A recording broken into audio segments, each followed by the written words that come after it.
You solved a real problem, a problem that, if I'm being honest with you, didn't even realize existed. And then once you brought it to my attention with your business, I was then infuriated to know that the problem existed at all. So let's talk about how we decided to solve it. How did we get here? I think I got here through my own life experiences, Yeah. right? Like I kind of knew that this was a problem growing up a little bit, but I grew up with one sister, didn't have any brothers. I didn't really have anyone around me who had a patka or kept their hair or had a top knot. And so I didn't really realize the extent of that Yeah. until I became a parent, Yeah. right? My three boys are rambunctious and on the scooters, riding bikes, before they could hardly walk. And before I knew it, like I realized what an issue it was. Yeah. To not be able to protect your head because of either religious or cultural reasons is infuriating. It is. Yeah. And, to your point, a lot of people don't know that this is an issue because Yeah. it's not around them. And that's fair. But we now know it's an issue. And not just for my kids. I'll say that. Yeah. Lots of people. Lots of people. What does scaling look like for you?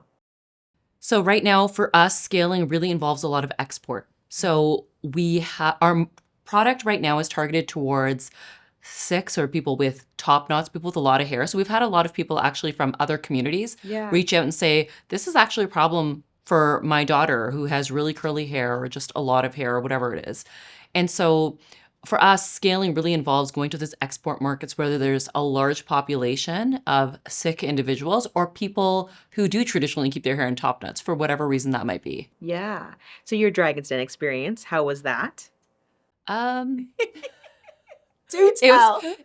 It was stressful. I'm going to be honest. It's set up in a way where you're standing in the middle of this auditorium and you have dragons with like this white light on top of them sitting 3 steps above you. And it's a very surreal experience. I would say going on Dragon's Den made me prepare in a way that made me feel like I knew my business. Yeah. So I think there's a lot of positives that came out of it, but it's not for the weak of heart. That's for sure. No. What would you say have been maybe a negative experience with Dragon's Den? Just in terms of like more of a loss, like a feeling of, wow, I didn't know that, or that was a mistake, or that could have been better, or I was thrown off by that. What would be like a setback maybe? I think a lot of people who go on the show do know this, but I think you don't really realize the magnitude of how much time you're spending in the den. So when people see your pitch on Dragon's Den, they're seeing a couple minutes. You've probably spent 45 minutes to an hour and a half answering questions and sweating. So that's one of the things that I feel like I didn't really realize, even though they tell you it's long, I didn't realize the magnitude of that. Being interrogated about your business. Yes, exactly. What have been some challenges and some wins for you personally from the start of this till now? The start of the business? Yeah. So challenges from starting the business is a very unique and niche space, right? So I bootstrapped the business to build this prototype, to build this model, have it safety tested. I think just even knowing where to start and going through the processes of getting it safety tested, approved, and marketed for business, I think that was my biggest challenge, was just getting started and finding the right people. And I think one of the really great things that's happened since I launched, and I've been connected with so many communities that have been able to help me not only in the business space, but like also like in the tech space and trying to figure out IP and all those things. There's been a lot of community support that's come my way in the business space, which has been incredibly rewarding. Have there been any setbacks because you are a woman in this space for you?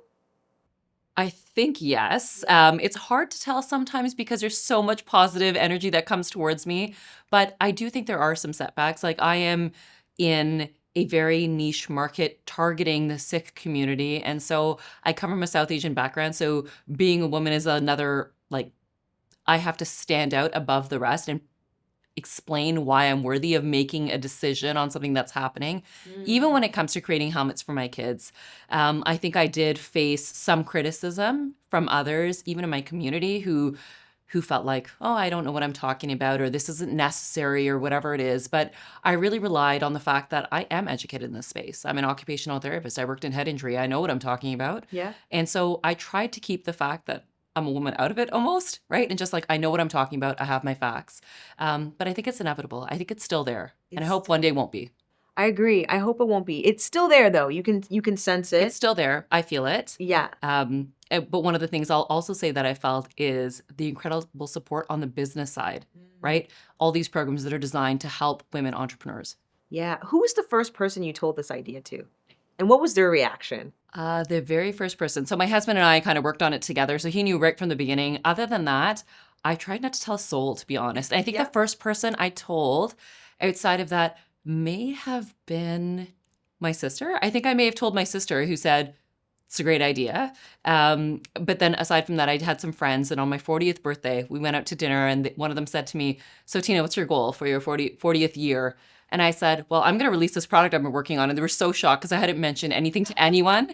And like, that was the year for me. That's the year that we released it. And it was an incredible experience, really. Like it was life-changing. That's awesome. It was great talking to you. Like, this is so cool.